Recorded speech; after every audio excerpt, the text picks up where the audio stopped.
গাজায় এক মুঠো খাবারের জন্য যেন মৃত্যুর মুখে ঝাঁপ। মার্কিন ও ইসরায়েলি মদতপুষ্ট নতুন ত্রাণকেন্দ্রে ক্ষুধার্ত মানুষের ঢল, কিন্তু রুটির বদলে কারো কারো জন্য জুটল গুলি, ঝরল রক্ত। বিতর্কিত এই ত্রাণ ব্যবস্থার অসহায় মানুষের এই চরম ভোগান্তিতে মানবিকতা নিয়ে উঠছে প্রশ্ন। ফিলিস্তিনের গাজা উপত্যকায় এক টুকরো রুটির আশায় মরিয়া মানুষ এখানেই বিতর্কিত। গাজা হিউম্যানিটেরিয়ান ফাউন্ডেশন বা GHF, মার্কিন ও ইসরায়েলি মদতে যারা খুলেছিল নতুন ত্রাণ কেন্দ্র,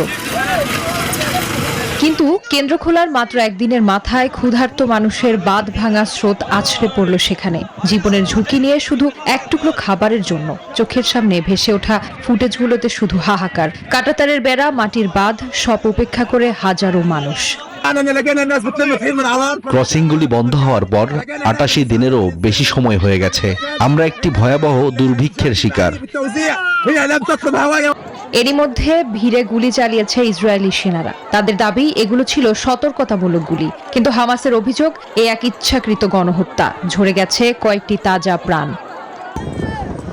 গাজার আকাশ বাতাস জুড়ে এখন শুধু খাবারের জন্য কান্না, দুর্ভিক্ষের পদধ্বনি। জাতিসংঘ বলছে এ পরিস্থিতি হৃদয় বিদারক, জানাচ্ছে তাদের কাছে সুনির্দিষ্ট পরিকল্পনা আছে, কিন্তু এই ঘটনা আবারও প্রমাণ করলো গাজায় মানবিকতা আজ বিপন্ন, খাদ্যের সংকট কতটা ভয়াবহ। Desk report, news 24।